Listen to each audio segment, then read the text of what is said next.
Queridos, vamos lá. Iniciando aí Mishlei 14, versículo 32. Um homem perverso será rechaçado por seu próprio mal, mas um homem justo, até na sua morte, tem esperança. Texto bem forte, né, queridos? Eu não sei se a gente está muito sensível. Ai, ai, ai, Santo de Israel. Olha só, as tramas do perverso contra outras pessoas, outras vidas, acabam vindo sobre ele mesmo, não é? É importante que tenha entendimento que a pessoa, queridos, que ela semeia males, todos nós, amados, todos nós somos medidos e pesados de acordo com o nosso interesse e o nosso julgamento sobre outras vidas. Então, queridos, toda a medida que nós medimos, nos medirão também e ainda se acrescentará. Então é muito interessante você ter entendimento de que aquela pessoa, queridos, que faz mal para você, quando a gente está sofrendo mal, muitas vezes nós temos o hábito de olhar para nós como vítimas, não é? E Yeshua, a pessoa mais nobre que eu conheço, um amigo verdadeiro, um modelo padrão da minha vida, ele não vê dessa maneira, ele vê com atos de misericórdia, com olhos de misericórdia, mesmo ele na morte, não é? Ele estava enfrentando a morte, ele estava orando ao Eterno que não imputasse esse mal sobre a vida das pessoas, porque aquelas pessoas não sabiam o que estava fazendo, porque, queridos, o Sheol é algo que não é descritível, queridos, não é? O Sheol não é algo que eu posso vir para vocês e narrar. Há muitas coisas que eu não tenho como narrar a vocês, mas uma delas é o Sheol, queridos. Eu não faço a menor ideia dos tormentos, das dores, da divisão que é você saber eternamente que não tem como mais haver conversão, não tem como mais haver mudança de escolha da vida que foi, enfim, vivida. Isso é muito importante que você tenha entendimento, não é? Olha, toda medida que você tiver medido, Lucas 6, versículo 38, parte B, vos medirão também. Nós temos esse texto em tantos lugares, né, dentro das Escrituras, queridos. É importante ter entendimento que a pessoa ímpia, quando ela julga o outro, ela passa a exercer o seu juízo sobre outra pessoa. A mesma medida que ela está medindo o outro virá sobre ela de um modo recalcado, virá de um modo transbordante. É um mistério, queridos, o juízo. Nós não fomos criados e formados para julgar a vida de ninguém. Matitiahu 7, versículo 1, não julgues para que não sejais julgados, pois o critério com que julgardes sereis julgados, e com a medida que medirdes vos medirão também, não é? E é muito importante que nós tenhamos esse entendimento, todo juízo que vem sobre nós foi exercido por nós. E aí, Céu, como que acontece quando nós estamos sofrendo alguma coisa e nós não exercemos o juízo? O Eterno virá nos socorrer quando nós clamarmos, queridos. Se nós não fizermos, por exemplo, eu sempre tive um posicionamento. Eu não estou dizendo para você que é o que você deva fazer. Às vezes a gente conta uma experiência, a pessoa pensa, olha, é isso que eu devo fazer. Mas, queridos, eu passei por muitas opressões em lugares que eu trabalhei. Né, coisas realmente injustas e até algumas delas expondo a minha vida, não é? E eu nunca processei, fui assim roubada literalmente dos direitos que eu tinha, mas eu nunca processei os meus empregadores, não é? Então, assim, todas as vezes que eu passo por alguma situação onde o exercício de alguma situação de julgamento sobre a minha vida, eu levo diante do meu Pai que está no céu e apresento que esse nunca foi meu posicionamento. Não há o direito legal de fazerem isso contra a minha vida espiritualmente. Então, queridos, agora se você é daquela pessoa que sai julgando todo mundo, você é daquela pessoa que sai exercendo o juízo sobre todo mundo, não tenha dúvida que você vai passar por algumas situações que você não precisa passar. Você não precisa passar. Queridos, é fácil não julgar? Não é fácil. Nós estamos lidando com pessoas, nós lidamos conosco mesmo. Nós somos muito condescendentes com a gente. Nós queremos muito que as pessoas compreendam a nossa vida, mas nós temos muita dificuldade de compreender o outro, não é?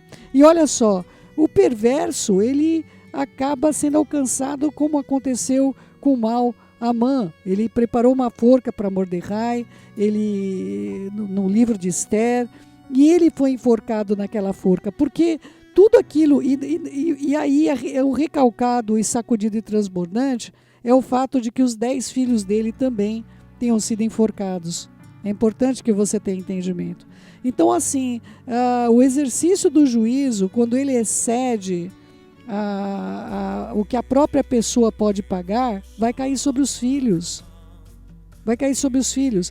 Uma pessoa, ela está ali, tem um problema, não importa com quem quer que seja, não é? Queridos, há muitos problemas familiares, há problemas da pessoa, olha, eu não suporto o que aquela pessoa faça. Queridos, procure ver o que aquela pessoa, por que aquela pessoa age daquela maneira, antes de você julgar. Procure ver o que aquela pessoa tem passado, o que aquela pessoa tem vivido.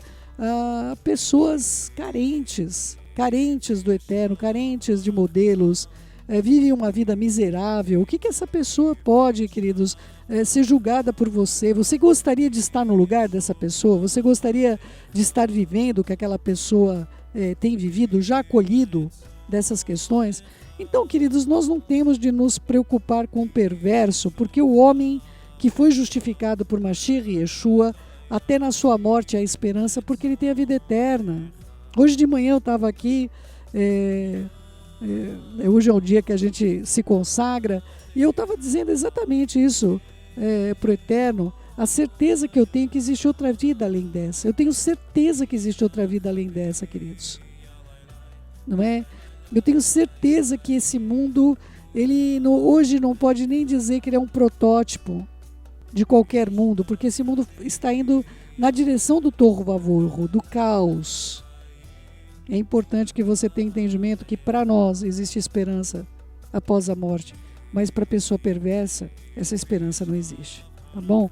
É muito importante que você tenha esse entendimento. Versículo 33 do capítulo 14, a sabedoria repousa no coração de um homem de entendimento, mas entre os tolos ela se faz conhecida. Queridos, a palavra utilizada aqui está no ar. Em hebraico é uma expressão de repouso e tranquilidade no coração de um homem de entendimento. A pequena sabedoria que existe no coração dos tolos, ela acaba... a coisa mais terrível é você ver um tolo querendo explicar alguma coisa para alguém. Todas as pessoas percebem que aquela pessoa é tola. Na expressão, da maneira que a pessoa coloca, manifesta. Era melhor, queridos, que a pessoa ficasse quietinha, de boca fechada. Ia pecar menos, não é? Ia fazer menos mal na vida das pessoas, não é? Então é muito importante que você tenha entendimento que a sabedoria, ela repousa. Ela, queridos, à medida que você se torna sábio, como eu vou dizer a você, é como a Ruach, queridos. Quanto mais da Ruach você se enche, mais ela quer encher, mais ela quer estar com você. Queridos, olha só, você já visitou uma casa que você gosta de ir? As pessoas te tratam bem, as pessoas falam coisas positivas, você se sente acarinhado, protegido naquele ambiente, não é? Ai, céu, me fala onde é que é esse lugar aí, né? Queridos, eu me sinto assim dentro da Beit. Eu me sinto assim dentro da Beit. Foi sempre assim? Não, não foi sempre assim.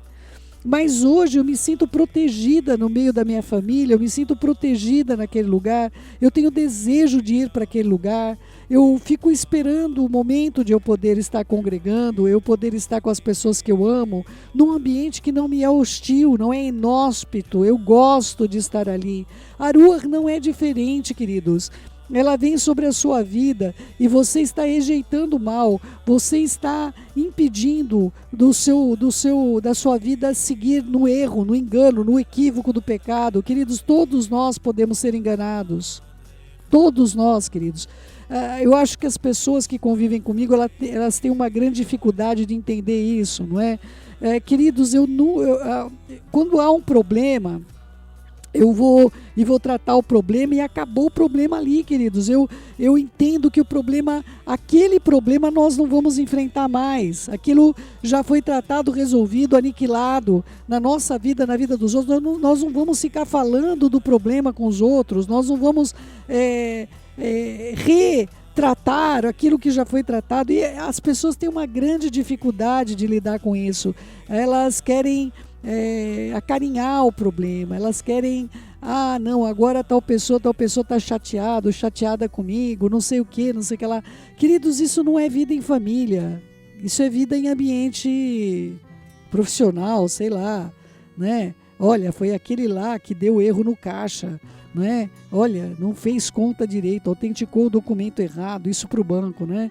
Meu primeiro trabalho registrado foi como caixa de um banco que não existe mais, que era o Unibanco. E aí o que aconteceu? Quando às vezes dava algum problema, dava algum erro no caixa, e porque o caixa era de teclas, né? Era uma máquina de teclas, você tinha que apertar as teclas para marcar o nome na autenticação, para você ter uma noção quanto tempo faz isso. E aí, às vezes, uma tecla pulava fora, né? E aí dava diferença no caixa, ficava faltando alguma coisa ali. Olha, queridos, era uma situação complexa, ou sobrando dinheiro. Eu tinha que achar onde estava e tinha que ir atrás da pessoa, do cliente que foi lá. Queridos, olha, era um perereco, viu, queridos? Muito difícil. E aí todo mundo ficava rindo, né? Olhando ali, dando risada. Olha lá, autenticou o documento errado. E quando era de uma pessoa importante que dava isso, queridos, eu tinha que colocar a autenticação e ficar conferindo se tinha sido a autenticação certa. Vocês acreditam nisso? Vocês acreditam? E por causa disso, claro, o meu caixa era mais lento. Meu caixa era mais lento do que dos outros colegas, que tinham uma máquina já das mais modernas, não é? Mas o pessoal gostava de vir no meu caixa, queridos. Então ficava aquela fila no meu caixa, porque eles iam lá e contavam da família, e falavam o que estava vivendo, e o meu caixa. Então, queridos, as pessoas vão julgar nossas vidas, elas vão exercer ali sempre, não sabe o que a gente está vivendo, não sabe nada do que a gente está fazendo, mas elas vão trazer sobre nossas vidas sempre uma colocação, se você faz as coisas corretas, mas a sabedoria gosta de voltar no seu caixa, queridos, não é? Eles olham para você e vê que você é diferente. Assim a sabedoria quer voltar sempre, cada vez ela fica mais tempo, cada vez ela exerce maior influência sobre a minha vida e sobre a sua vida. É muito importante que você tenha esse entendimento, mas o tolo, querido, quando ele abre a boca, minha querida, você vai saber que a pessoa é tola. Se você tiver Ruach HaKodesh, você vai saber que aquela pessoa ainda carece do seu amor, da sua misericórdia, da sua bondade. Repousar, queridos, repousar sobre nós é a ação da Ruach HaKodesh. É muito importante que você tenha entendimento, que ela faça morada em você, porque a sabedoria é o próprio Espírito de Mashiach e Yeshua. Versículo 34, a bondade exalta um povo, mas a benevolência das nações é pecado. Difícil essa tradução, como ficou, né, queridos? Deixa eu pegar aqui a tradução do nosso Mishlei 14. Finalzinho já, queridos. Vamos encerrar aí. Espero que a gente encerre agora. Versículo 34. Estou abrindo aqui. Olha só. A justiça exalta as nações, mas o pecado é o opróbrio dos povos. No nosso está como a benevolência das nações. É pecado. Essa tradução muito, muito difícil. Olha só. A palavra goi, povo, representa a mais baixa forma de grupo nacional, mera massa de pessoas sem líder ou fé religiosa para uni-los. Mesmo tal grupo é exaltado quando vive de maneira correta. Por outro lado, Ion, usado na ação, que representa o mais alto tipo de população coletiva, unida numa fé verdadeira, numa techuvá, o eterno por meio de Yeshua, pode ser corrompida na maneira mais vergonhosa se ela se desviar do caminho da sabedoria moral e da retidão. O povo exaltado pela caridade, pela bondade é Israel. A benevolência das nações é pecado, quando dão uns aos outros aquilo que é roubado. A benevolência se torna pecado quando esta bondade é atribuída a entidades pagãs. O Talmud, de maneira similar, explica que as nações ou os estados praticam uma benevolência parcial uns aos outros, mas por alguns motivos: para se exaltarem a si mesmo por terem feito o benefício, para envaidecerem as suas próprias vidas, para se promoverem perante as outras autoridades e as pessoas que os assistem, sempre comunicando suas benesses e sempre publicando aquilo que faz de uma maneira contrária à Torá. Essas nações muitas vezes escarnecem de Israel, ou para assegurarem a sua permanência no domínio, fazem com que os outros reinos vejam-na como benevolente e poderosa. Este é o tipo de benevolência que é pecado perante a Torá. Essa é a tradução correta, viu, queridos, desse versículo.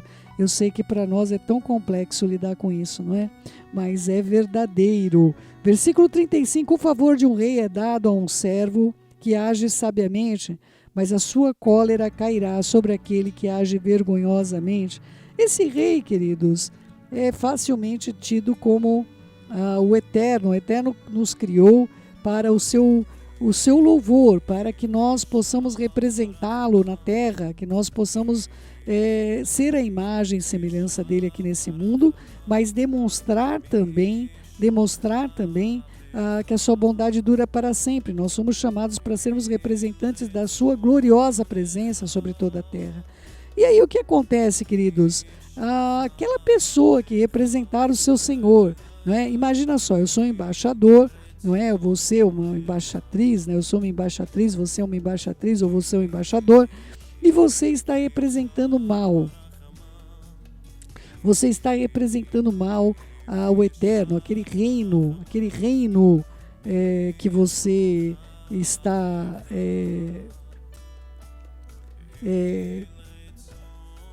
agindo, na verdade, de um modo vergonhoso para o Eterno, não é? O favor do rei vai ser dado para aquele que age sabiamente, mas lamentavelmente aqueles que não agirem com sabedoria vão vir: apartai-vos de mim, vós que praticais a iniquidade. É importante que nós tenhamos entendimento, queridos. Todos nós caminhamos para uma ação de vida eterna com o Eterno, ou de vida eterna sem Ele. Pense nisso com muito amor e carinho e saiba os passos que você tem de dar na sua vida. Em nome de Yeshua, nosso Mashiach, que você persevere para o bem.